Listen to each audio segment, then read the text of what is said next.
दोस्तों, अब तक आपने पिछले एपिसोड में सुना कि किया रेहान को माफ़ कर देती है और वह दोनों एक साथ हो जाते हैं। वहीं जब उनके परिवार वालों को यह पता चलता है तो उनके खुशी का कोई ठिकाना नहीं रहता है।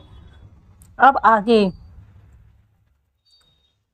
हंसी खुशी में माहौल बहुत ही रंगनुमा हो गया था। धीरे धीरे शाम हुई और सभी क्लब जाने की तैयारी में जुड़ गए थे। आज सभी बहुत ही ज़्यादा खुश थे। ये सब शहर के सबसे बड़े क्लब में एंजॉय करने के लिए जाते हैं, जो कि किया का ही था।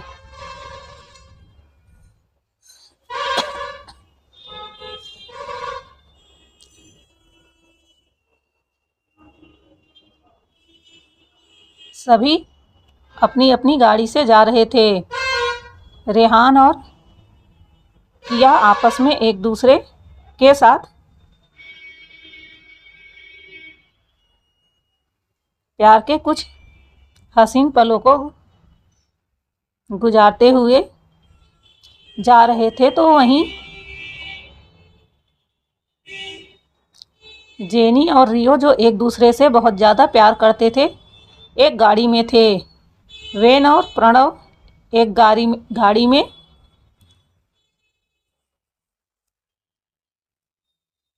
थे उनके साथ।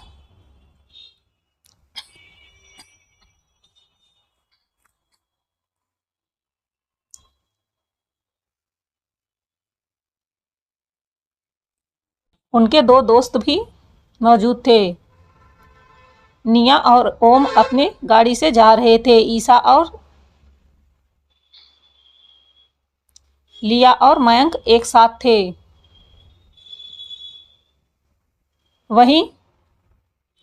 वहाँ शिवाय भी आने वाला था, क्योंकि जब उसे पता चला कि किया उन्हें मिल गई है और सब कुछ अब ठीक हो गया है, तो उसके खुशी का ठिकाना नहीं था। और इस बार वह किया का कॉन्सेप्ट मिस नहीं करना चाहता था, इसलिए वह तुरंत ही वहाँ से निकल गया था, जो कि इसी क्लब में आने वाला था। वहीं अर्थ और रूहानी, अक्षत और आयुषी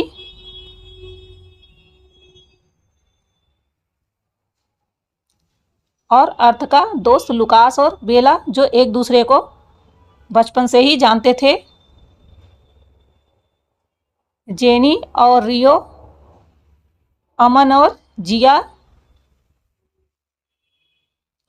ये सभी अपनी अपनी गाड़ियों से वहां पहुंच जाते हैं। थोड़ी ही देर में क्लब का माहौल बहुत ही रंगनुमा हो जाता है। पहले सभी जाकर अपनी टेबल पर बैठकर थोड़ी थोड़ी ड्रिंक करते हैं। फिर उसके बाद निया, जो शांत बैठने वाली नहीं थी, वह तुरंत ही अपना एक फेवरेट सॉन्ग बजाने का इशारा करती है और उसी के साथ वह सबको लेकर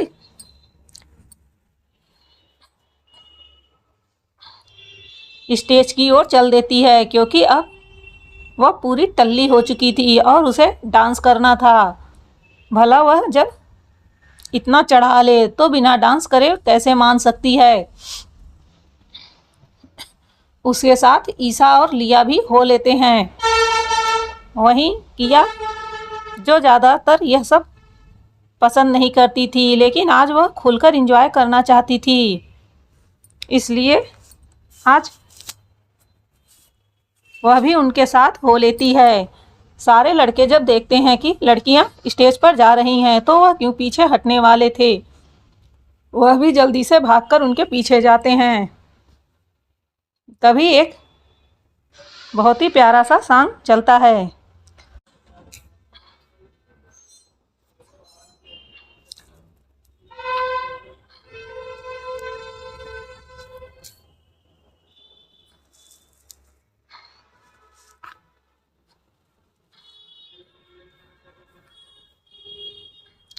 हुआ है आज पहली बार जो ऐसे मुस्कुराया हूँ, तुम्हें देखा तो जाना ये कि क्यों दुनिया में आया हूँ।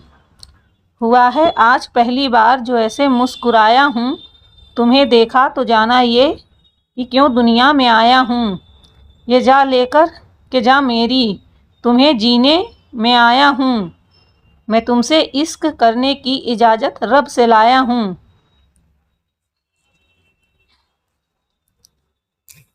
वहीं रेहान जो इस गाने की लिपसिंग करते हुए किया को बहुत ही प्यार से अपनी बाहों में भर के डांस कर रहा था। इस समय वह दोनों एक दूसरे में खोए हुए थे। उन्हें आसपास का कोई होश नहीं था। निया जल्दी से ओम को पकड़कर अपनी ओर खींचती है।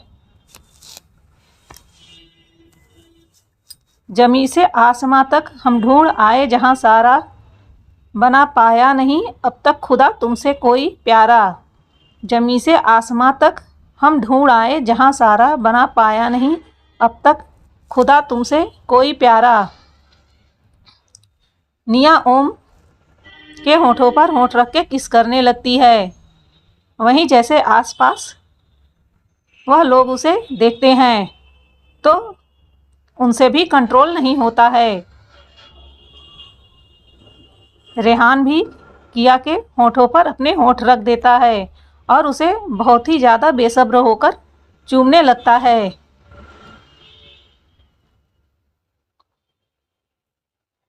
प्यारा बातों में तेरी है बदमाशियाँ, सब पे वजह ही है तारीफ। मैं लिख दूँ आसमां पर ये के पढ़ लेगा, जहाँ सारा हुआ न होगा अब कोई यहाँ। हम दो सा दोबारा, मैं दुनिया भर की तारीफ़ें तेरे सजदे में लाया हूँ। मैं तुमसे इश्क करने की इजाज़त रब से लाया हूँ। रब से लाया हूँ, रब से लाया हूँ।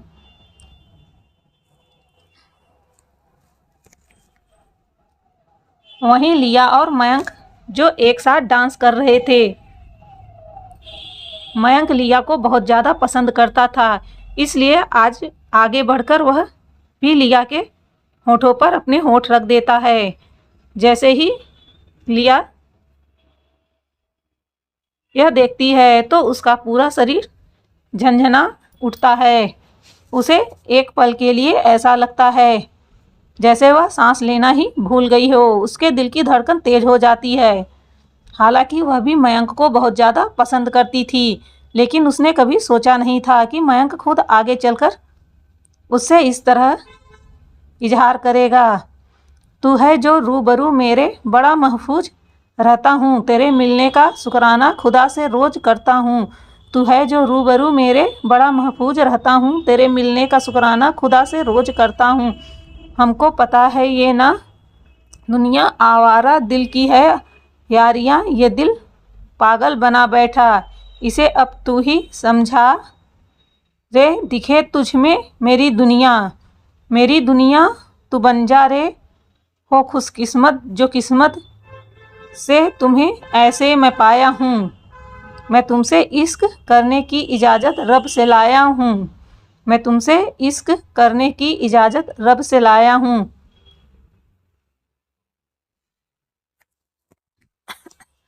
वहीं अक्षत की नज़र मयंक पर पड़ती है तो वह अपना मुंह खोले अपने भाई को देखने लगता है, लेकिन अब वह भी पीछे हटने वाला नहीं था। उसने सोचा कि यह अच्छा मौका है। वह बहुत ही इंटेंस नज़रों से आयुषी को देखने लगता है जो कि उसी के साथ डांस कर रही थी। वहीं आयुषी उसे ऐसा देखकर अपने आंखों को उठाकर पूछती है कि क्या हुआ। अक्षत मुस्कुराते हुए उसके सर के पीछे अपना हाथ रखता है और तुरंत ही उसके होठों पर अपने होठ रख लेता है। यह देखकर तो आयुषी के होश ही उड़ जाते हैं। वह तो बेचारी बिल्कुल पागलों की तरह सदमे में ही चली जाती है।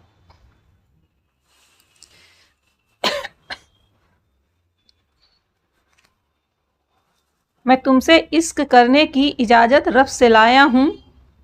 कैसे कहूँ इश्क में तेरे कितना हूँ बेताब, मैं आँखों से आंखें मिला के चुरा लूँ तेरे ख्वाब। मैं कैसे कहूँ इश्क में मैं तेरे कितना हूँ बेताब, मैं आँखों से आंखें मिला के चुरा लूँ तेरे ख्वाब। मैं मेरे साए हैं साथ मैं प्यार जिस जगह तुम हो, जो जी रहा हूँ वह वजह तुम हो, वजह तुम हो। मैं जो जी रहा हूँ वो वजह तुम हो। है ये नशा या है जहर, इस प्यार को हम क्या नाम दें, इस प्यार को हम क्या नाम दें। ये नशा है या जहर, इस प्यार को हम क्या नाम दें।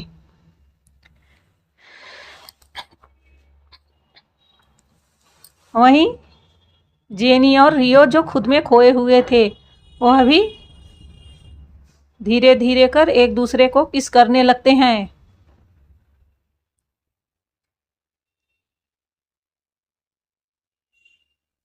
अमन भी जिया को अपने पास जोर से खींच लेता है।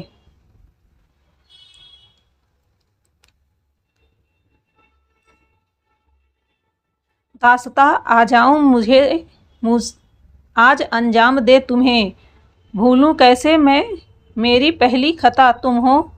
मैं जो जी रहा हूँ वजह तुम हो, वजह तुम हो। मैं जो जी रहा हूँ वजह तुम हो।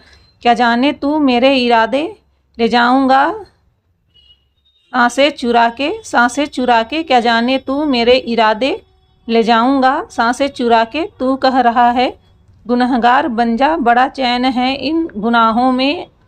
आगे मैं गुमशुदा सी रात हूँ, मेरी खुशनुमा सुबह तुम हो। मैं जो जी रहा हूँ वजह तुम हो, वजह तुम हो। मैं जो जी रहा हूँ वजह तुम हो, वजह तुम हो।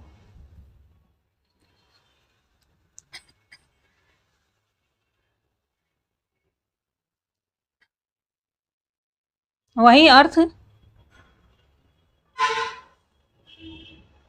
भी यहाँ आ चुका था। वह रूहानी को बहुत ही प्यार से देख रहा था। पहली नज़र में ही वह रूहानी पर फिदा हो गया था, पर कभी उसकी बोलने की हिम्मत नहीं हुई। पर जब यहाँ उसने देखा कि सारा माहौल कितना ज़्यादा रोमांटिक हो गया है, तो उससे भी बर्दाश्त नहीं हो रहा था। वह भी रूहानी को अपने साथ ज़बरदस्ती पकड़कर डांस करने के लिए ले जाता है। जुदा हम हो गए हैं माना मगर ये जान लो, जाना जुदा हम हो गए माना मगर ये जान लो।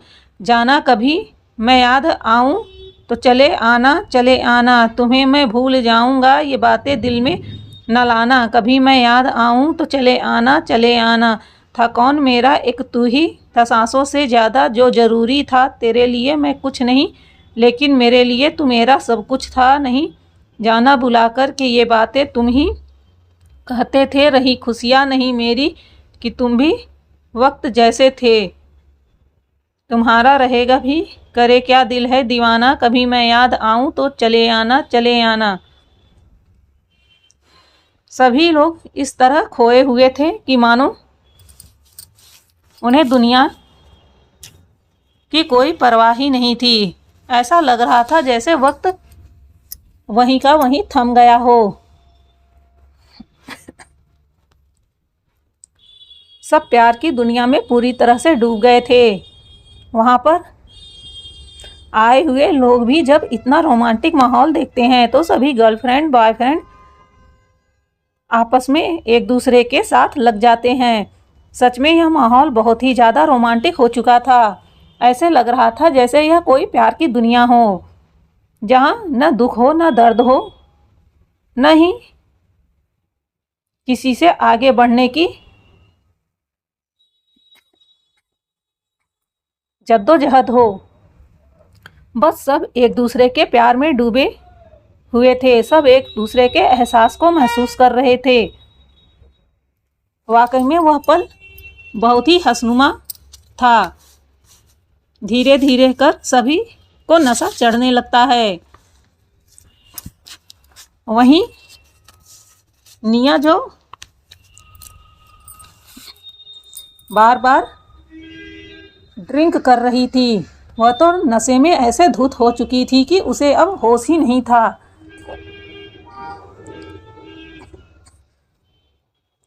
बहुत देर बीत जाने के बाद जब सभी बहुत ज़्यादा थक जाते हैं तो घर जाने के लिए कहते हैं, लेकिन किया ऐसे हालात में किसी को ड्राइव करने नहीं दे सकती थी।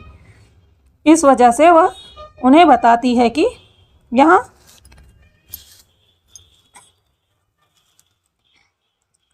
पर ही वह लोग रुकेंगे, यहाँ से जाने की ज़रूरत नहीं है, क्योंकि इस वक्त वह ड्राइव करने के सिचुएशन में नहीं है। उसकी बातों को सुनकर सभी को सही लगता है, इसलिए सब वहाँ रुकने के लिए मान जाते हैं। वही यह उन सभी के लिए एक बहुत ही अच्छा मौका था एक दूसरे के साथ वक्त गुजारने का। और सभी प्रेमी जोड़ों ने सोच लिया था वह आज एक दूसरे को ज़रूर प्रपोज कर देंगे, क्योंकि इतना अच्छा मौका अब उन्हें दोबारा नहीं मिलने वाला है। रेहान किया को अपनी गोद में उठाकर अपने अलॉट किए हुए रूम की ओर चल देता है। उसे दुनिया की कोई परवाह नहीं है, किसी को रुकना हो रुके वरना भाड़ में जाए। वह तो अपनी एंजल को लेकर अपनी दुनिया में चल दिया था। वहीं उसे ऐसे जाता देखकर मयंक और अमन का मुंह तो खुला का खुला ही रह जाता है। यानी हद है यार, वह उसकी बहन को उसी के सामने उठाकर लेकर जा रहा है और एक बार भी उन लोगों से पूछने तक की जहमत नहीं उठाई। यह सोचकर उन लोगों का मुंह बन जाता है। यह देखकर निया जोर जोर से हंसने लगती है और बोलती है, अरे तुम तो सालों सालों ऐसे ही मुंह देखोगे। उसकी बातों को सुनकर सभी उसकी ओर घूर घूर कर देखने लगते हैं। अब इसको क्या हो गया है। वह सबको देखती है तो बोलती है, अरे ऐसे घूर घूर कर मुझे क्यों देख रहे हो? क्या तुमने नहीं देखा टीचर भैया ने हमें क्या शिक्षा दी? उसकी बातें किसी को समझ में नहीं आ रही थी। तभी ईसा उसके सर पे थप्पड़ मारते हुए बोलती है, क्या बकवास किए जा रही है? तुझे ज़्यादा चढ़ गई है, इसलिए अपना मुंह बंद कर। यह बोलते हुए वह खुद भी लड़खड़ा रही थी। वहीं निया उसे दूर करते हुए बोलती है, अरे मैं ठीक ही तो बोल रही हूँ, अभी हमारे टीचर ने हमें बताया। इतना बोलकर वह ओम को अपनी ओर खींचती है और बोलती है कि मुझे गोद में उठाओ। ओम भी नशे में था। वह जैसा जैसा बोल रही थी वह भी वैसा वैसा कर रहा था। वह उसे तुरंत ही अपने गोद में उठा लेता है। तब वह बोलती है, हमें यही शिक्षा मिलती है कि हम अपने अपने वाली को लेकर गुटरगू करने चले जाएं। इतना बोलकर वह ओम के गले में अपनी बाहें डालकर जोर जोर से हंसने लगती है।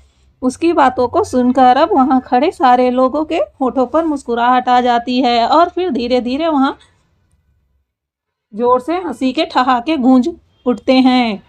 आखिर में निया थी ही इतनी ज़्यादा बदमाश। तभी वह ओम को चलने के लिए कहती है और उसके सीने से चिपक जाती है। वहीं उसके ऐसा करने से ओम का भी शरीर गर्म होने लगता है। वह तुरंत उसे लेकर अपने रूम की ओर चल देता है। वहीं ईसा और शिवाय उन दोनों को जाते हुए देख रहे थे। यह देखकर शिवाय भी अब मौका छोड़ने वाला नहीं था। वह भी तुरंत ईसा को अपने गोद में उठा लेता है। ईसा उसे देखकर जोर जोर से चिल्लाने लगती है, बेवकूफ़ कहीं का, तुमने अब मुझे क्यों गोद में उठाया? वह उसका बॉयफ्रेंड है, इसलिए जा रहा है। तब शिवाय उसे घूर कर देखते हुए बोलता है, मुंह बंद करो, मैं भी तुम्हारा बॉयफ्रेंड हूँ। ईसा बेचारी तो उसका मुंह ही देखने लगती है। अरे यार, अभी मैंने इसे इजाज़त कहाँ दी? ये कैसे ज़बरदस्ती का मेरा बॉयफ्रेंड बन रहा है? लेकिन तभी शिवाय उसके होठों को किस कर लेता है। यह देखकर ईसा शर्मा जाती है, क्योंकि यह सब वह सबके सामने कर रहा था। वह जल्दी से उसके सीने में अपना मुंह छिपा लेती है। यह देखकर वहां खड़े सभी लोग जोर जोर से हंसने लगते हैं। शिवाय भी सबको बाय करते हुए वहां से चला जाता है। अब बचे बाकी लोग जो एक दूसरे का मुंह देख रहे थे। तब तक वहां रियो आ जाता है। वह भी जेनी को अपने गोद में उठाता है और कहता है कि चलो यार, हमारी मैडम तो चली गई है और उनके आदेश का पालन हमें करना चाहिए। इतना बोलकर वह जेनी को लेकर अपने साथ चल देता है। वहीं उन लोगों को देखकर अब बाकी के सभी लोगों के दिल बहुत ही स्पीड से दौड़ रहे थे। उनका दिल बोल रहा था कि अरे यार, जल्दी तू भी अपनी माली को उठा, ऐसा मौका बार बार नहीं आएगा और आज तो पूरी सजा माफ है, इसलिए जल्दी कर वरना यह मौका दोबारा नहीं मिलेगा।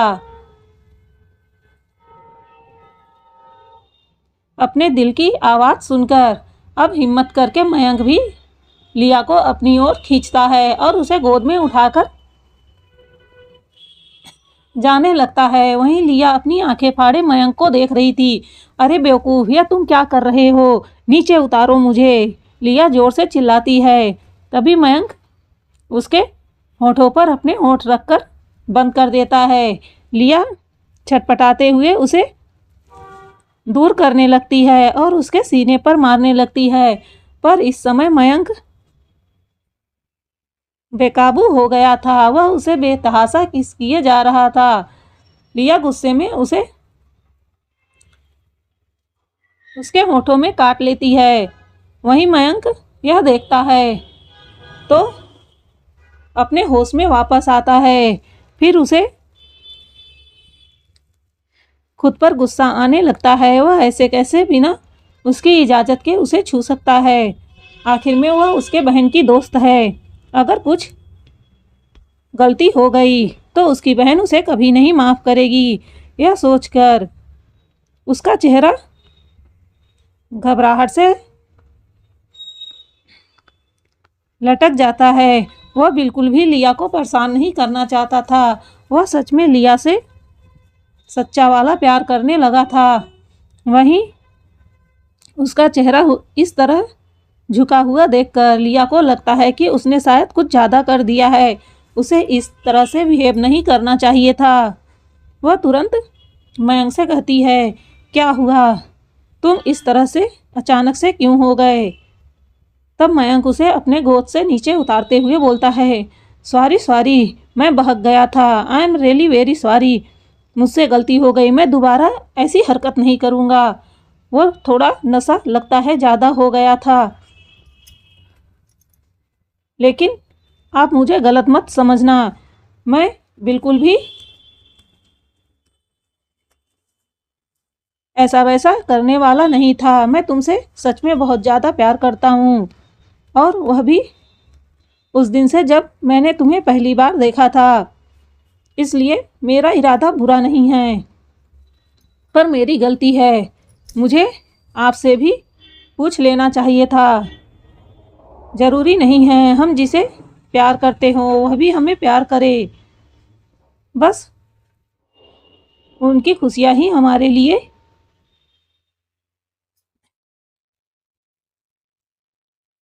सब कुछ होना चाहिए, और आप खुश हैं, बस मैं इतना ही चाहता हूँ। बाकी आपको किसी भी तरह का नुकसान पहुँचाने के लिए तो मैं ज़िंदगी में कभी सोच भी नहीं सकता हूँ। इतना कहकर वह तुरंत ही वहाँ से मुड़कर जाने लगता है। वहीं उसे इस तरह उदास देखकर और अपना लव कन्फेशन करता हुआ सुनकर लिया का दिल भर आता है। आखिर में उसे भी तो एक सच्चा जीवन साथी चाहिए था जो उसे प्यार करे। इसी एक चीज़ की कमी तो उसे अपनी ज़िंदगी में थी। लिया को दिल में दर्द महसूस होता है। वह तुरंत ही मयंक का हाथ पकड़ लेती है और बोलती है, सॉरी, मुझे ऐसा रिएक्ट नहीं करना चाहिए था। वहीं मयंक प्यार से उसकी ओर देखता है और उसके सर पर हाथ फेरते हुए बोलता है, कोई बात नहीं, यह सब तुम्हारे लिए बिल्कुल नया है, लेकिन तुम्हें जितना वक्त चाहिए तुम उतना ले लो, मैं तुम्हारा इंतज़ार करूँगा। उसकी बातों को सुनकर लिया मुस्कुराने लगती है और उसके गले से लग जाती है। कहती है, नहीं, मैंने सोच लिया है, मुझे कोई वक्त नहीं चाहिए, मैं भी तुम्हें पसंद करती हूँ।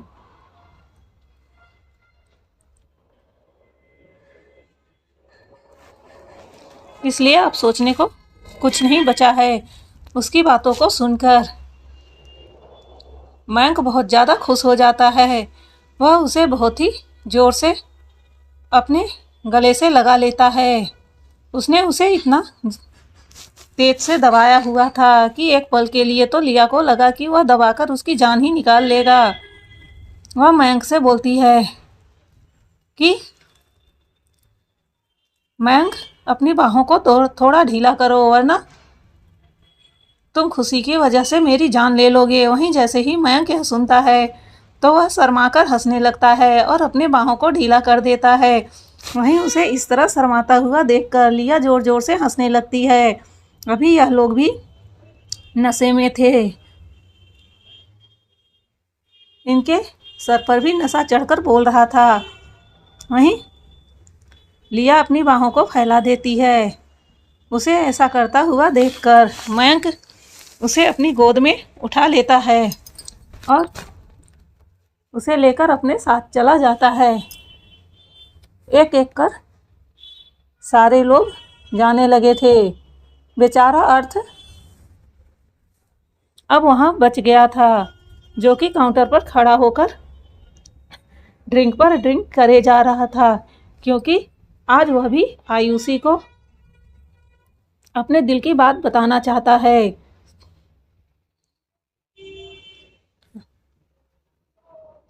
सारी रूहानी को अपने दिल की बात बताना चाहता था और अक्षत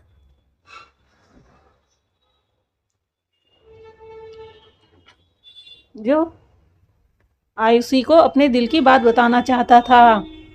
अब बाकी यह लोग ऐसा क्या करें जो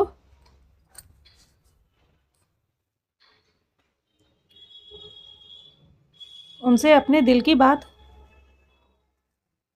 बता पाएँ और वह लोग उन्हें रिजेक्ट भी ना करें। वहीं आयुषी तो बहुत ही मस्त मौला किस्म की इंसान थी और अक्षत उसे पहले से ही पसंद था। फिर वह देर करने वालों में से नहीं थी। वैसे भी उसे एक हैंडसम बॉयफ्रेंड चाहिए था जो उसे अक्षत में दिखाई देता था। और अभी अभी जब वह एक दूसरे को किस भी कर चुके थे तो अब उसे किसी की परवाह नहीं थी। वहीं अर्थ ने अब बहुत ज़्यादा ड्रिंक कर लिया था, इस वजह से अब वह पूरी तरह से नशे में हो गया था। वह अपनी जगह से उठकर रूहानी की ओर आगे बढ़ जाता है। रूहानी दूसरी ओर देख रही थी, इस वजह से उसे पता नहीं चलता कि उसके पीछे अर्थ आ रहा है। नहीं, इस वक्त रूहानी भी हल्के नशे में थी। अर्थ उसे एक झटके के साथ अपनी ओर खींचता है। अचानक से ऐसे किसी के खींचे जाने पर रूहानी तुरंत एक्शन में आते हुए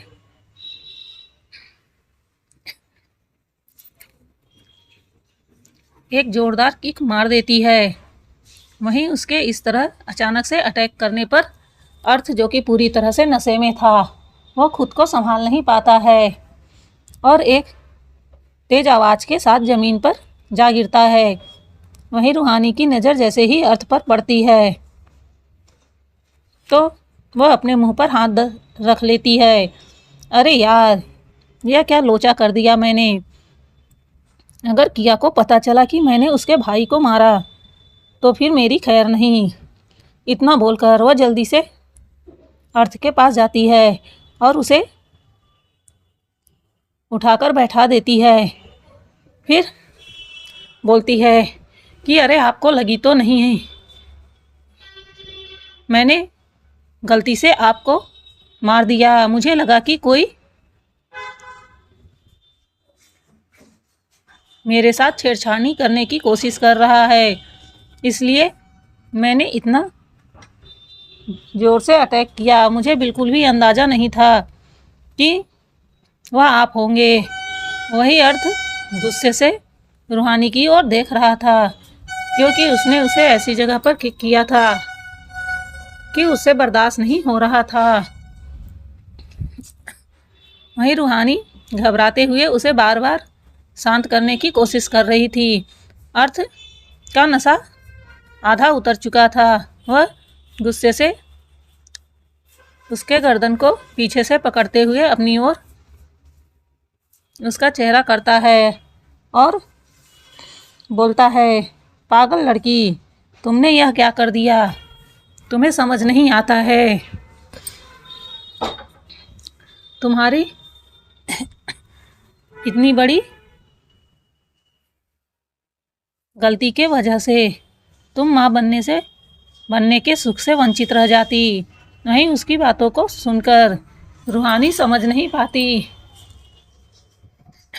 भला लात इसे पड़ी है, चोट इसे लगी है, दर्द इसे हो रहा है, और माँ बनने से के सुख से वह कैसे वंचित रह जाती है? वह गुस्से से बोलती है, लगता है नशा कुछ ज़्यादा ही चढ़ गया है, जो इस तरह बहकी बहकी बातें कर रहे हो। इससे पहले कि तुम पूरे पागल हो जाओ, मेरी राय मानो तो जाकर सीधा अपने कमरे में शांति से सो जाओ, वरना पता नहीं और कौन कौन सा तमाशा करोगे। उसकी बातों को सुनकर अर्थ उसके चेहरे को अपने चेहरे के करीब लाते हुए बोलता है, क्या मैं तुम्हें पागल दिखाई देता हूँ? नहीं, रूहानी को समझ नहीं आता कि वह क्या बोले, क्योंकि अर्थ ने उसकी गर्दन को बहुत तेजी से दबा रखा था और उसे इस तरह से घूर रहा था कि मानो अगर उसने एक भी शब्द गलत बोला तो वह उसे इसी वक्त कच्चा चबा जाएगा। रूहानी थोड़ा डरते हुए बोलती है, अरे मेरे कहने का मतलब था कि आपकी तबीयत ना खराब हो जाए, इसलिए चलो मैं आपको आपके कमरे में छोड़ देती हूँ।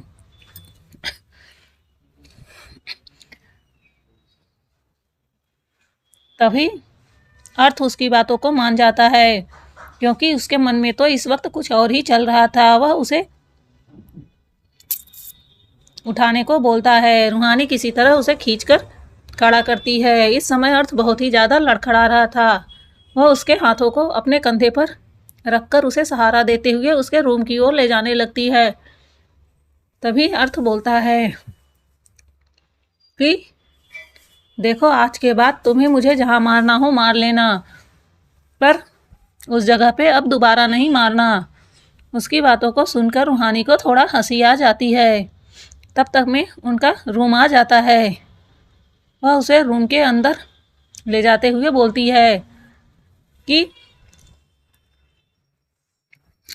वैसे भी मुझे बिल्कुल भी अंदाज़ा नहीं था कि उस जगह पर हिट हो जाएगा।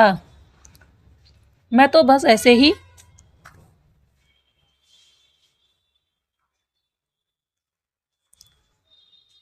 किक कर दी थी।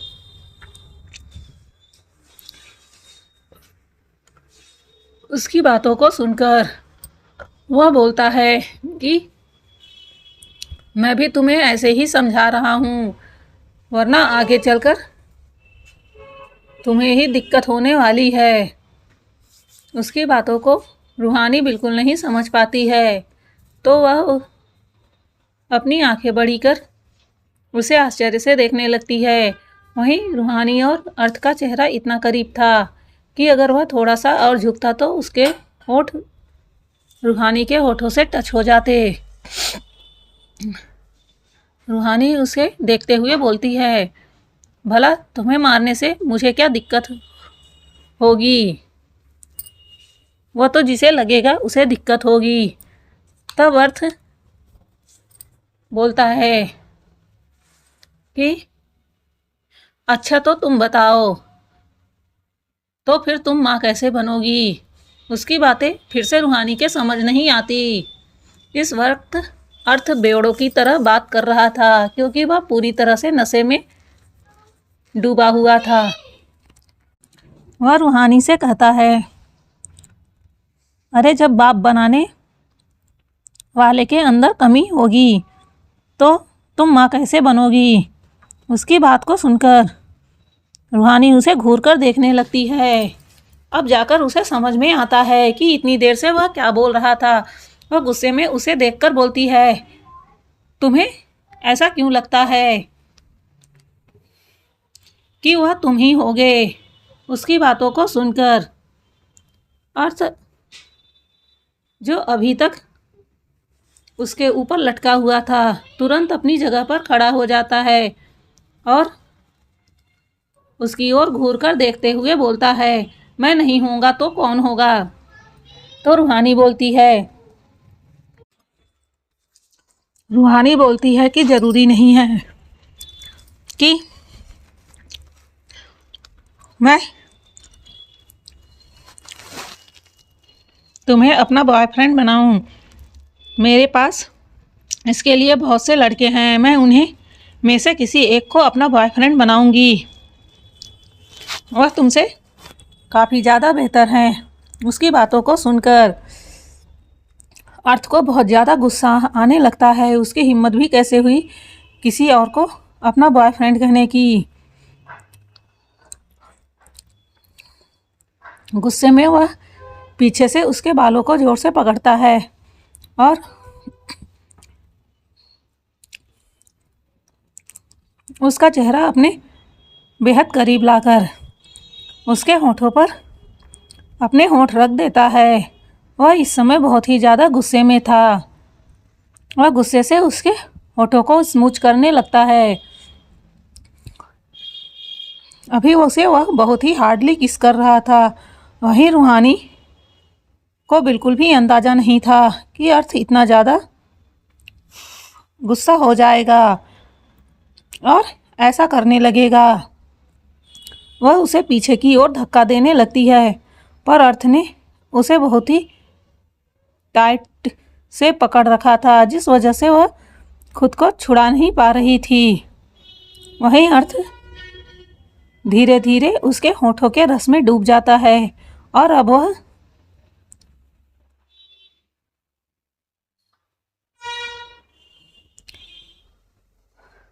बहुत ही सॉफ्ट तरीके से उसके होठों को चूसने लगता है। इस वक्त उसे ऐसा लग रहा था मानो उसे दुनिया की हर खुशी मिल गई हो। अर्थ जो लड़कियों से बहुत दूर रहता था और उन्हें कभी अपने करीब नहीं आने देता था, आज पहली बार ऐसे लड़की के पास आने पर उसका दिल उससे बगावत करने पर उतर आया था। उसने जब से रूहानी को देखा था, पता नहीं क्यों उसे देखकर उसका दिल जोरों से धड़कने लगता था। वहीं रूहानी जो अभी तक उसे दूर करने की जद्दोजहद कर रही थी, अब उसके किस में धीरे धीरे वह भी डूबने लगती है और पता नहीं कब सब कुछ भूलकर वह उसके प्यार के रंग में पूरी तरह से डूब जाती है और वह भी उसके किस में उसका साथ देने लगती है। वह दोनों तो भूल गए थे कि अभी कुछ देर पहले वह लड़ रहे थे। अर्थ धीरे धीरे रूहानी को और भी ज़्यादा पैशनेट होकर किस करने लगता है। वह उसे ऊपर उठा लेता है, जिस वजह से हड़बड़ाकर रूहानी अपने बाहों को उसके गले में फंसा लेती है और अपने पैरों को उसके कमर में फंसा लेती है। उसके ऐसा करते ही अर्थ का शरीर गर्म होने लगता है। वह उसे उसी सिचुएशन में बिना अपनी किस ब्रेक किए हुए अपने बेड तक ले जाता है और फिर उसे बिल्कुल धीरे से,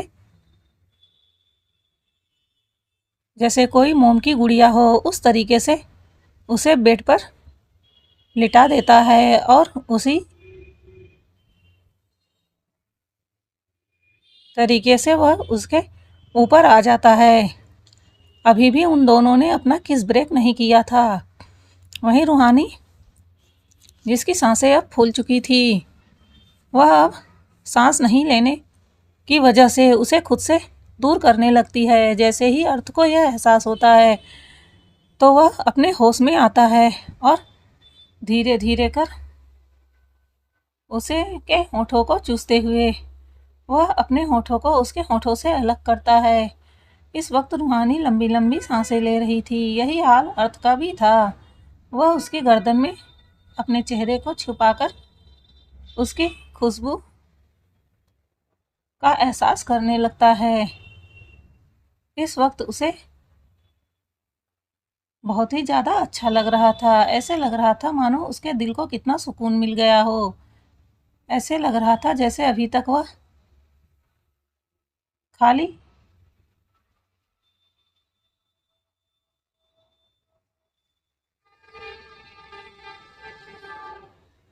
जिंदगी को बस जिए जा रहा था। उसके ज़िंदगी में कोई रंग नहीं था, लेकिन आज इस प्यार के थोड़े से एहसास ने उसकी ज़िंदगी को रंगों से भर दिया था।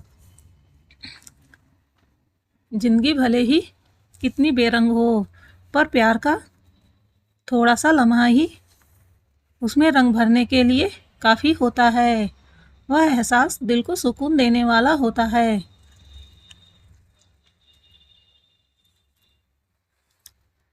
सच्चा प्यार करने वाला बस उस एहसास के पलों के साथ भी अपनी ज़िंदगी गुजारने की हिम्मत रखता है। इसीलिए जब कभी उसका साथी उससे बिछड़ जाता है तो वह कभी भी अपने जीवन में किसी और को जगह नहीं दे पाता है। उसके एहसास ही उसके लिए काफ़ी होते हैं। प्यार का एहसास कुछ अनूठा ही होता है। वहीं अर्थ भी अपने प्यार को पाने में सक्सेस हो चुका था। अब बारी अक्षत की थी। वह आयुषी जब अक्षत को देखती है तो वह उसे कॉलर से पकड़कर अपनी ओर खींचती है और बोलती है कि सारे लोग जा चुके हैं, तुम्हें किस बात का इंतज़ार है। वहीं अक्षत उसे प्यार से देखते हुए बोलता है, बस तुम्हारे हाँ का इंतज़ार कर रहा हूँ। अगर तुम हाँ बोल दो तो हम भी यहाँ से 9-2-11 हो जाते हैं। उसकी बातों को सुनकर आयुषी जोर जोर से हंसने लगती है। उसकी हंसी इतनी प्यारी थी कि अक्षत तो बस उसमें खो गया था। वहीं आयुषी उसके गालों पे किस कर लेती है। इस वक्त उसने अपनी दोनों बाहें उसकी गर्दन में अटका रखी थी, जिस वजह से वह दोनों एक दूसरे के बहुत समीप थे। वहीं जैसे ही अक्षत को यह एहसास होता है कि आयुषी खुद से आगे बढ़कर उसके पास आई है तो उसके खुशी का कोई ठिकाना नहीं होता। वह उसे उसी तरह अपने बाहों में भरकर जोर से गोल गोल घुमाने लगता है। उसके ऐसा करने पर आयुषी के हंसी की आवाज़ चारों ओर गूंजने लगती है। थोड़ी देर बाद अक्षत उसे अपने गोद में उठाकर अपने रूम की ओर बढ़ जाता है। अब यार आप लोग सोचोगे कि ये सब प्यार में बहकर अपनी सभी हदें पार कर देंगे, तो ऐसा बिल्कुल नहीं था। हमारे सभी हीरो बहुत ही आदर्शवादी हैं। वह कभी अपने दायरे को नहीं लांघने वाले हैं। इसलिए वह बस एक दूसरे के साथ अपने प्यार भरे लम्हों को गुजारते हैं, लेकिन कोई भी अपनी हद पार नहीं करता है सिवाय निया और ओम को छोड़कर, क्योंकि वह लोग तो पहले से ही हद पार कर चुके थे। वहीं रेहान ने भी सोच लिया था कि वह अब ऐसा कुछ नहीं करेगा। उसे यह सब कुछ अपनी शादी की पहली रात को बहुत ही हसीन तरीके से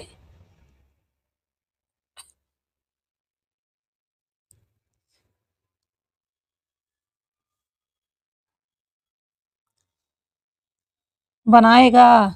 वह अपनी सुहाग रात को किया के लिए यादगार बनाना चाहता था, जिस वजह से वह बिल्कुल भी आगे नहीं बढ़ता है। सारे प्रेमी जोड़े एक दूसरे के साथ बहुत ही ज़्यादा खुश थे। आज शायद सही मायने में उनके जीवन में खुशियाँ आई थी। वहीं मनीषा जी दादा दादी जी को लेकर इंडिया के लिए रवाना हो चुकी थी, क्योंकि अब उन्हें जल्दी से शादी की तैयारी करनी थी। उसके लिए उन्हें बहुत सारे काम करने थे और सभी को इनवाइट भी तो करना था।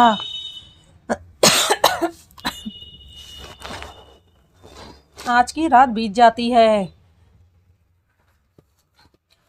दूसरे दिन सुबह किया का कॉन्सेप्ट था, जो कि दोपहर के 2 बजे से शुरू होने वाला था। इस वजह से रेहान, जो कि सुबह सुबह ही किया को लेकर किया के विला में पहुंच गया था, बाकी सभी लोगों को उसने मैसेज कर दिया था। जैसे ही उन लोगों को पता चलता है कि किया यहाँ से जा चुकी है, तो वह लोग भी तुरंत ही वहाँ से निकल जाते हैं। सभी लोग थोड़ी देर आराम करते हैं, फिर समय से उठ जाते हैं, क्योंकि अब उन्हें बहुत ही जल्दी जल्दी अपने काम को पूरा करना होगा। इस वजह से अब सभी एक दूसरे की हेल्प करने लगते हैं। वहीं थोड़ी देर बाद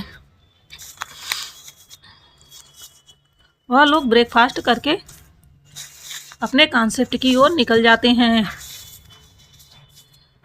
यह सॉन्ग का तीसरा पार्ट था, जिसका लोग बहुत ही बेसब्री से इंतज़ार कर रहे थे। स्टेडियम लोगों से खचाखच भरा हुआ था, जहाँ पर इतनी ज़्यादा भीड़ थी कि कोई अगर एक बार अंदर चला गया तो बाहर आने के लिए उसे जगह नहीं मिल पाती थी। बस लोग आए ही जा रहे थे। इस वक्त ऐसे लग रहा था जैसे यह दुनिया का सबसे बड़ा कॉन्सेप्ट हो। यहाँ लाखों नहीं करोड़ों की तादाद में भीड़ इकट्ठा हो चुकी थी। वहीं सभी बेसब्री से सरगम का इंतज़ार कर रहे थे। चारों ओर बस सरगम सरगम सरगम ही सुनाई पड़ रहा था। रेहान यह सब देखकर बहुत ही ज़्यादा खुश था। मयंक, अमन, अच्छत और अर्थ, उनके खुशी का कोई ठिकाना नहीं था। अर्थ को तो यकीन ही नहीं आ रहा था कि उसकी नन्ही सी गुड़िया इतनी ज़्यादा फेमस है।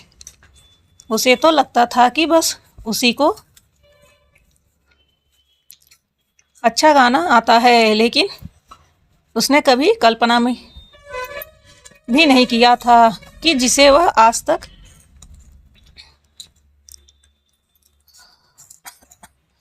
अपना मेंटोर मानता आया है, जिसके गाने की तारीफ करते वह खुद नहीं थकता था, जिसकी आवाज़ उसे दुनिया की सबसे मीठी आवाज़ लगती थी, जिससे मिलने के लिए उसने बहुत कोशिश की थी। वह खुद उसकी बहन थी। वह कितना ज़्यादा बेवकूफ़ था जो अभी तक अपनी बहन को इग्नोर किया। सच में वह बहुत ज़्यादा बेवकूफ़ है। उसने बहुत सारा वक्त बर्बाद कर दिया। वहीं वह अपने भाइयों को इस तरह खुशी से चेयर करते देखता है तो उसे अपने भाइयों से जलन होने लगती है। यह सारी कमी उसके भाइयों की थी। वह मन ही मन उन्हें कोस रहा था। अगर उन लोगों ने पहले ही उसकी फ़ोटो उसके पास भेज दी होती और उसके बारे में बता दिया होता तो वह अपना बोरिया बिस्तरा बांधकर यहाँ पहुँच गया होता। लेकिन उन लोगों ने उसे धोखा दिया। इसके लिए वह उसे पनिशमेंट तो ज़रूर करेगा। अब हद है यार, यानी गलती तो खुद ने किया। सभी भाई चले गए थे अपनी बहन से मिलने के लिए, लेकिन एक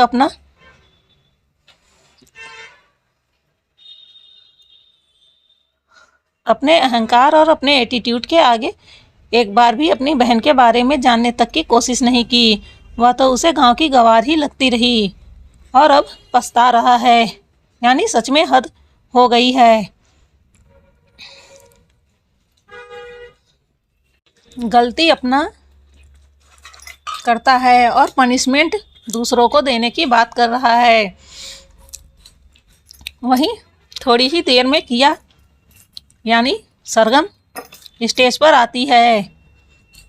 इस वक्त उसके होठों पर बहुत ही प्यारी सी मुस्कान थी।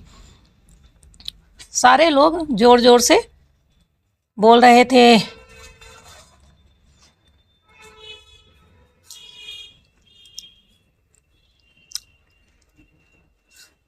प्लीज रिवील योर फेस, अपना चेहरा दिखाओ, अपना चेहरा दिखाओ। चारों तरफ बस यही आवाज़ थी। वह लोग बहुत ज़्यादा शोर मचा रहे थे। किया को समझ नहीं आ रहा था क्या उसे अपना फेस रिवील करना चाहिए या नहीं, कहीं उसके लिए कोई प्रॉब्लम ना हो जाए। तभी उसकी नज़र सामने के रो में बैठे अपने भाइयों पर पड़ती है। वहीं रेहान भी बैठा था। वह लोग भी उन्हीं लोगों के साथ बोल रहे थे कि अपना फेस रिवील करो। यह सुनकर किया के होठों पर प्यारी सी मुस्कुराहट आ जाती है। वह धीरे से अपने चेहरे का मास्क निकाल देती है। वहीं बाकी के उसके दोस्त जिन्होंने अपने चेहरे पर मास्क लगा रखा था उन लोगों ने भी किया के मास्क निकालते ही अपना मास्क भी दूर फेंक दिया था। वहीं किया का चेहरा देखकर पूरे स्टेडियम में सन्नाटा छा जाता है। किसी को समझ नहीं आ रहा था कि उसके सामने खड़ी लड़की वाकई में इतनी ज़्यादा खूबसूरत थी कि देखने वाले तो अपनी पलकें झपकाना भी भूल गए थे। लड़के तो लड़के, लड़कियां भी इस तरह हिप्नोटाइज हो गई थीं कि मानो उनकी पलकें अपने से झपकने वाली नहीं थी जब तक उन्हें झपकाया ना जाए ज़बरदस्ती करके। शायद ही उन्होंने अपनी ज़िंदगी में इतनी प्यारी लड़की देखी थी। वह उनकी आइडल थी। वह सरगम थी जिसे सब बहुत ज़्यादा चाहते थे। वहीं टीवी पर लाइव प्रसारण हो रहा था। बहुत से लोग उसे अपने घर पर बैठकर देख रहे थे। जैसे ही उन लोगों ने किया का चेहरा देखा, अलग अलग जगह पर अलग अलग बात होने लगी। अरे यह तो क्वीन है। अरे जो उसके करीबी और दोस्त थे जो यह जानते थे कि वह एक माफिया क्वीन है, उनके मुंह से तो यही निकलता है। वहीं बाकी लोग जो उसे एक मिरेकल डॉक्टर के रूप में जानते थे वह आश्चर्य से चिल्ला पड़ते हैं, यह तो हमारी मिरेकल डॉक्टर हैं। कोई हैकर बोलता है तो कोई कुछ बोलता है। यानी यार उसकी इतनी सारी आइडेंटिटी थी जिसे जानकर सब उसे उसी नाम से पुकार रहे थे। उन्हें तो बिल्कुल भी भरोसा नहीं था कि वह उनकी आइडल हैं।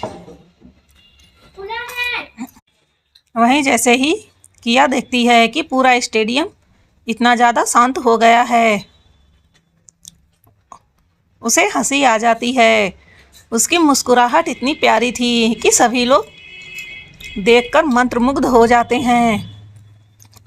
उन्हें तो ऐसा लग रहा था जैसे वह जिंदगी भर इस प्यारे से चेहरे को देखेंगे तो कभी भी बोर नहीं होंगे और वह तो चाहेंगे कि पूरी ज़िंदगी भर इस खूबसूरत से चेहरे को देखते ही रहें। तभी किया अपने सॉन्ग को शुरू करती है। वह अपने रिवर्स लेकर इस जन्म में जितनी परेशानियों को उसने झेला था उसे तो उसने पिछले ही एपिसोड में बता दिया था। उसके बाद उसने इस एपिसोड में अपने स्ट्रगल और अपने कामयाबी को बताना शुरू किया। जैसे जैसे वह बता रही थी वैसे वैसे लोगों के दिल में उत्साह और भी ज़्यादा भरता जा रहा था। वह लोग खुद में एक अजीब सी ऊर्जा को महसूस कर रहे थे। सॉन्ग के साथ साथ वहाँ का माहौल भी बहुत ही ज़्यादा उत्साहित हो गया था। हर लड़की को लग रहा था कि वह भी कठिन मेहनत करके ऐसी कामयाबी हासिल करने की कोशिश कर सकती हैं। किया के हर शब्द में उनके अंदर मनोबल को बढ़ा रहा था। उसका गाना ऐसा था कि सभी के दिल को छू जा रहा था। वहीं जैसे जैसे स्टोरी आगे बढ़ रही थी वैसे वैसे सभी के होठों पर मुस्कुराहट बढ़ती जा रही थी। फिर किया की लव स्टोरी की बारी आती है जहां पहली बार रेहान से उसकी मुलाकात हुई। फिर रेहान का केयर करना, रेहान का उसे प्यार करना,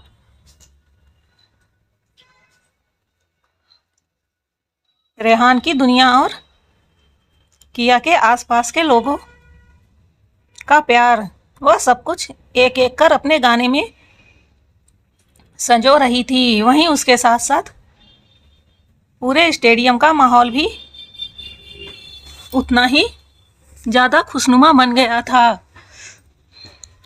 धीरे धीरे कर किया अपने प्यार को एक्सेप्ट करने के साथ साथ एक सुखद अंत करती है जिसमें स्टोरी लास्ट में बहुत ही सुखद रूप से ख़त्म हो जाती है, जिसे सुनकर वहाँ सभी का दिल खुशी से भर जाता है। उन्हें बिल्कुल ऐसी ही तो स्टोरी चाहिए थी जिसमें हजारों लाखों कठिनाइयों के बाद भी अंत में एक सुखद एहसास के साथ जीवन का अंत होता है, यानी स्टोरी समाप्त होती है। चारों तरफ स्टेडियम में तालियों की गूंज फैल जाती है। इस समय सभी बहुत ज़्यादा खुश और उत्साहित थे। जहाँ किया की आवाज़ ने खुशनुमा माहौल बना दिया था, वहीं स्टोरी का सुखद अंत लोगों के दिलों को खुशियों से भर चुका था। सभी इतना ज़्यादा खुश थे कि अपनी जगह से उठकर जोर जोर से सरगम सरगम बोलकर अपने दोनों हाथों को उठाकर वहीं डांस करने की पोजीशन में उछलने लगते हैं।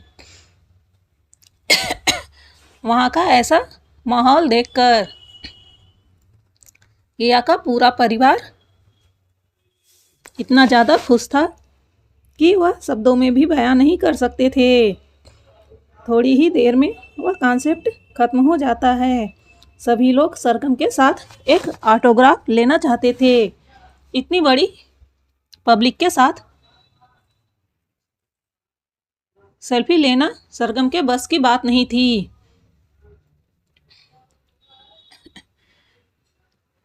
इसलिए वह खुद ही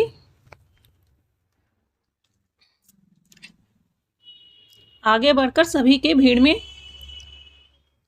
एक ऊंचे स्थान पर खड़ी हो जाती है। और फिर क्या था, वहां पर सभी के कैमरों के क्लिक की आवाज इतनी ज्यादा आने लगती है कि मानो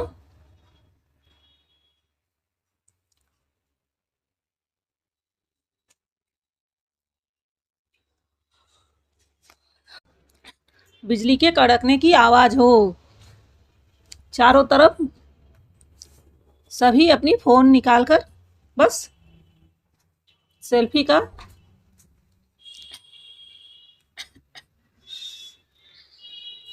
आनंद उठा रहे थे। सब बहुत ज़्यादा खुश थे। यह कॉन्सेप्ट बहुत ही ज़्यादा अच्छा गया था। वहीं चारों तरफ इस सुखद अंत की सराहना हो रही थी, लेकिन किसी को नहीं पता था कि यह स्टोरी वाकई में किया की अपनी स्टोरी है। वह लोग तो बस उसे एक स्टोरी समझकर एंजॉय कर रहे थे। अगर उन्हें पता चलता कि वह खुद उनके आइडल की स्टोरी है तो उन पर क्या बीतती। लेकिन जो कुछ भी था सब कुछ बहुत ही अच्छे से खत्म हो गया था। भीड़ इतनी ज़्यादा उत्साहित थी कि अफरा तफरी का माहौल मच गया था। किया ने पहले ही सिक्योरिटी का बहुत ज़्यादा इंतजाम कर रखा था, क्योंकि उसे पता था यह लास्ट है और शायद हो सकता है पब्लिक की भीड़ ज़्यादा हो, जिस वजह से उसने बहुत ही ज़्यादा सिक्योरिटी का इंतज़ाम किया था। वहीं उसके चारों भाई और रेहान की सिक्योरिटी भी यहाँ आई हुई थी, क्योंकि वह लोग अगर इंडिया से बाहर जा रहे हैं तो जाहिर सी बात है उनके आसपास खतरा तो मंडराएगा ही। वह लोग भी किया के सिक्योरिटी गार्ड के साथ मिलकर अपना पूरा सहयोग दे रहे थे। वहीं रेहान, जिसकी नज़र बराबर किया पर पड़ी थी, वह तुरंत ही भीड़ को चीरते हुए किया तक पहुंच जाता है। रेहान ने अभी भी अपने चेहरे पर मास्क लगा रखा था, इसलिए उसे कोई देख नहीं पाता। किया भीड़ में अंदर बहुत ही बुरी तरह से फंस गई थी। वह तुरंत ही उसे अपने बाहों में भर लेता है और फिर भीड़ को साइड करते हुए किया को बाहर निकालता है। तब तक में बाकी के सभी लोग वहां आ जाते हैं। इस वक्त उन सबके होठों पर बहुत ही प्यारी मुस्कान थी।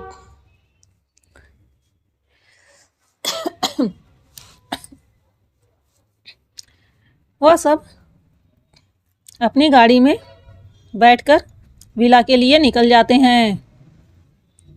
बाकी यहाँ की सिक्योरिटी बेला देख रही थी, इस वजह से वह यहीं रुकी हुई थी।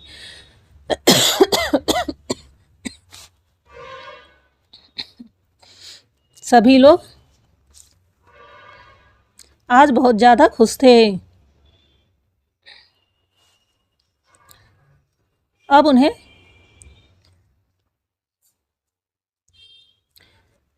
थोड़ा सा रेस्ट करना था। उसके बाद वह यहाँ से तुरंत ही इंडिया के लिए निकल जाने वाले थे। इस वजह से रेहान तुरंत ही किया को लेकर रूम में चला जाता है और उसे फ्रेश होने को कहता है और खुद नीचे जाकर उसके खाने के लिए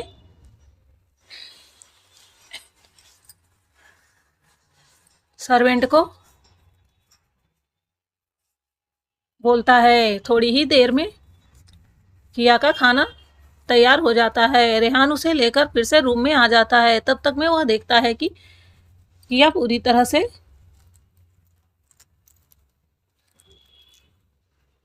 कपड़े वगैरह चेंज कर आराम से बेड पर बैठी है।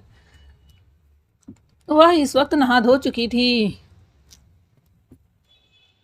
अब उसके पास कुछ नहीं काम था करने को, तो वह बेड पर आकर बैठ गई है और आराम करने वाली थी, तभी रेहान उसके लिए खाना लेकर आ जाता है। वह उसे बोलता है कि चलो तुम बहुत थक गई हो और तुम्हें भूख भी लगी होगी, इसलिए जल्दी से अपना खाना फिनिश कर लो।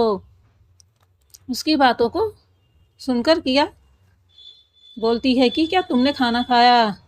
तो रेहान बोलता है भला मेरी एंजल नहीं खाई होगी तो मैं कैसे खा सकता हूँ।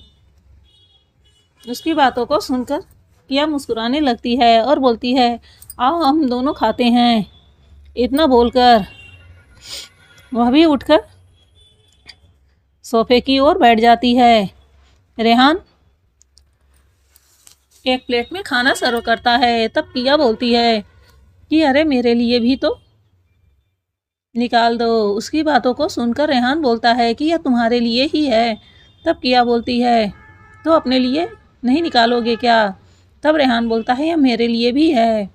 किया उसकी बातों को समझ नहीं पाती, तो वह बोलता है हम दोनों एक साथ खाएंगे।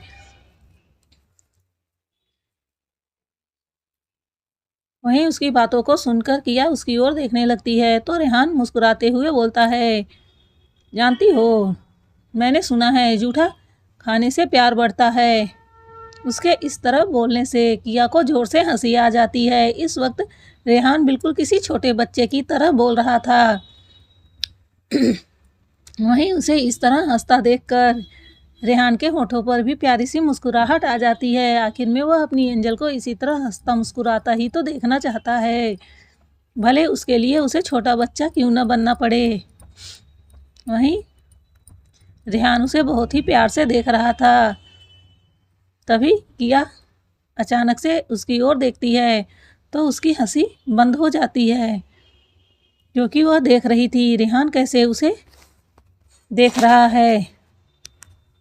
इस समय रेहान की नज़रें बस किया के होठों पर थी। वहीं रेहान दूसरे ही पल किया को अपनी गोद में खींच लेता है और फिर उसके होठों पर अपने होठ रख उसके होठों के रस का आनंद लेने लगता है। वह किया के होठों को इस तरह से चूस रहा था जैसे मानो कोई लॉलीपॉप हो। कभी उसके अपर लिप को चूसता तो कभी लोअर लिप को। उसे ऐसा करने में बहुत ही ज़्यादा मज़ा आ रहा था। वहीं किया अपनी आंखें बंद कर उस एहसास को महसूस कर रही थी और वह भी उसका साथ दे रही थी। अब किया को थोड़ा थोड़ा किस करना भी आने लगा था, जिस वजह से रेहान को बहुत ज़्यादा खुशी हो रही थी। लगभग 20 मिनट बाद जब किया की सांस फूलने लगती है तो रेहान खुद को उससे दूर कर लेता है और उसे अपने सीने से लगाकर उसकी पीठ को हल्के हल्के से रब करने लगता है और बोलता है एंजल, अभी तुम किस करने में एक्सपर्ट नहीं हुई हो, देखना मैं इसी तरह तुम्हें किस कर करके एक्सपर्ट बना दूंगा। उसकी बातों को सुनकर किया आश्चर्य से उसकी ओर देखने लगती है, यानी हद है। अब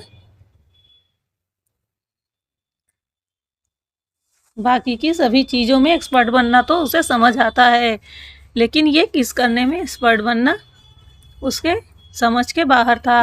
आखिर में बेचारी ने कभी भी रिलेशन में इस तरह के एहसास नहीं किए थे। यह सब उसके लिए पहली बार था, तो उसका इस तरह से सोचना भी जायज़ था। वह बेचारी सा मुंह बनाकर रेहान को देख रही थी। वहीं रेहान जब उसे देखता है कि वह उसे कैसे देख रही है तो उसकी ज़ोरदार हंसी छूट जाती है। वह ज़ोर ज़ोर से हंसने लगता है। इस समय किया बिल्कुल किसी छोटे से पप्पी की तरह दिख रहा था, जो मासूमियत से अपने मालिक को देख रहा हो। रेहान को उस पर इतना ज़्यादा प्यार आता है कि वह उसके चेहरे को अपने दोनों हाथों में भरकर उसके पूरे चेहरे को किस करने लगता है। उसे ऐसा करना बहुत ही अच्छा लगता था, खासकर अपनी एंजल के चेहरे को। जिसे वह अगर पूरा दिन भी इसी तरह चूमता रहे तो भी उसका मन ना भरे। वहीं किया बहुत ज़्यादा शर्मा जाती है और उसके सीने में खुद को छिपा लेती है। उसे ऐसा करता देखकर रेहान को बहुत ज़्यादा हंसी आ रही थी। वह प्यार से उसके सर को सहलाने लगता है और बोलता है, एंजल क्या हुआ, क्या तुम्हें शर्म आ रहा है? किया कुछ नहीं बोलती क्योंकि वाकई में उसे शर्म आ रहा था। तो वह क्या बोले, कुछ भी बोलेगी तो रेहान फिर से हंसेगा। यही सोचकर वह कुछ नहीं बोलती है। उसे इतना ज़्यादा शर्माते हुए देखकर रेहान को उस पर बहुत ही ज़्यादा हंसी आ रही थी। उसकी एंजल कब से ऐसे हो गई? उसने तो पहले कभी नहीं देखा था कि वह इस तरह से शर्माना भी जानती थी, लेकिन अब उसकी एंजल सच में बदल रही थी। यह सोचकर उसे किया पर बहुत ज़्यादा प्यार आ रहा था। फिर वह किया को खुद से दूर करता है और धीरे धीरे उसे खाना खिलाने लगता है और खुद भी उसके साथ खाने लगता है। यह सब पल किया के लिए बहुत ही हसीन थे। आज तक कभी उसे किसी ने इतने प्यार से ट्रीट नहीं किया था। खाना खिलाना तो दूर, कभी किसी ने यह जानने की भी कोशिश नहीं की कि उसने खाना खाया भी है कि नहीं। वहीं रेहान का इतना प्यार देखकर किया का दिल लालची होने लगा था। वह अब रेहान को किसी भी कीमत पर अपने ज़िंदगी से दूर नहीं जाने देगी। कितना अच्छा होता है जब एक प्यारा सा जीवन साथी हो, जो उसकी खुद से भी ज़्यादा परवाह करता हो, उसकी केयर करता हो, उसे छोटे बच्चे की तरह ट्रीट करता हो, उसे पैम्पर करता हो। यह पल बहुत ही हसीन थे। थोड़ी देर बाद किया को खाना खिलाने के बाद रेहान उसे अपने बाहों में भर लेता है और उसे बहुत ही प्यार से अपनी गोद में उठाकर बेड पर ले जाकर लेटा देता है। उसने उसे इतने धीरे से लेटाया था जैसे कोई कांच की गुड़िया हो, अगर कहीं भी टकरा गई तो टूटकर चूर हो जाएगी। फिर वह खुद भी दूसरी तरफ से आकर उसके साइड में लेट जाता है और उसे खुद के करीब खींचकर उसे अपने सीने से लगा लेता है। यह एहसास उसके लिए बहुत ही ज़्यादा सुकून भरा था। ऐसे लग रहा था जैसे उसे जन्नत मिल गया हो। वह सुकून से अपनी आंखें बंद कर लेता है और धीरे धीरे कर किया के सर पर अपना हाथ फेरने लगता है।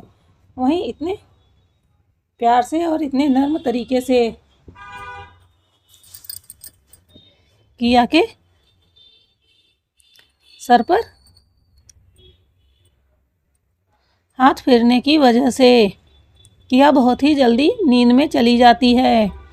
वह रेहान से बिल्कुल छोटे बच्चे की तरह चिपक कर सो रही थी, जिसे देखकर रेहान को बहुत ही ज़्यादा अच्छा लग रहा था। वह यही तो चाहता था कि उसकी एंजल उसके पास हो, उसके करीब हो, इतना करीब कि वह कभी उससे दूर ना जा सके। और आज उसका सपना सच हो गया था। दूसरी तरफ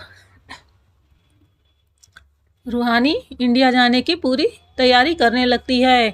थोड़ी देर में बेला भी कॉन्सेप्ट से सब कुछ अच्छे से निपटाकर बेला आ जाती है। इस समय बेला बहुत ज़्यादा थकी हुई थी, इसलिए वह तुरंत ही अपने रूम में रेस्ट करने के लिए चली जाती है, क्योंकि अब आगे उससे काम होने वाला नहीं था। वह जब तक कि रेस्ट नहीं कर लेगी। रूहानी को पहले से ही पता था कि बेला बहुत ज़्यादा थकी होगी, इसलिए वह उसे डिस्टर्ब नहीं करती और खुद ही सारा अरेंजमेंट करने लगती है। उसके साथ अर्थ भी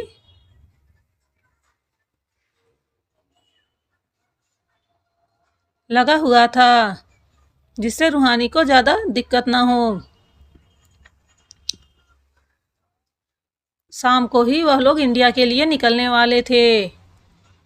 तो दोस्तों, अब आपको क्या लगता है, इंडिया जाकर क्या यह लोग फिर से एक साथ हो पाएंगे, या फिर अभी भी कोई प्रॉब्लम इनके सामने आने वाली है? और मनीषा जी ने क्या शादी की तैयारियां खत्म कर ली हैं?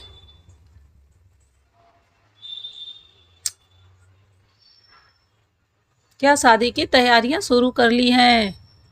और जब रेहान और किया की शादी होगा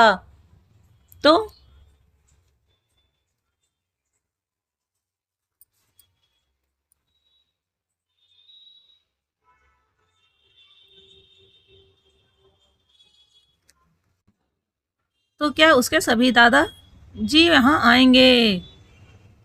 तो दोस्तों, आपको क्या लगता है, रेहान और किया की शादी कैसे होगी?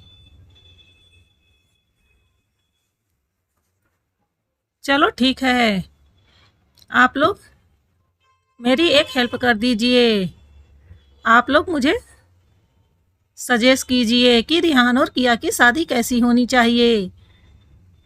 जिसका सजेशन मुझे अच्छा लगेगा, मैं उसे अपनी स्टोरी में शामिल करूंगी। तो जल्दी से कमेंट कर दीजिए, और जाने से पहले लाइक और सब्सक्राइब करना बिल्कुल नहीं भूलिएगा। मिलते हैं आपसे नेक्स्ट एपिसोड में।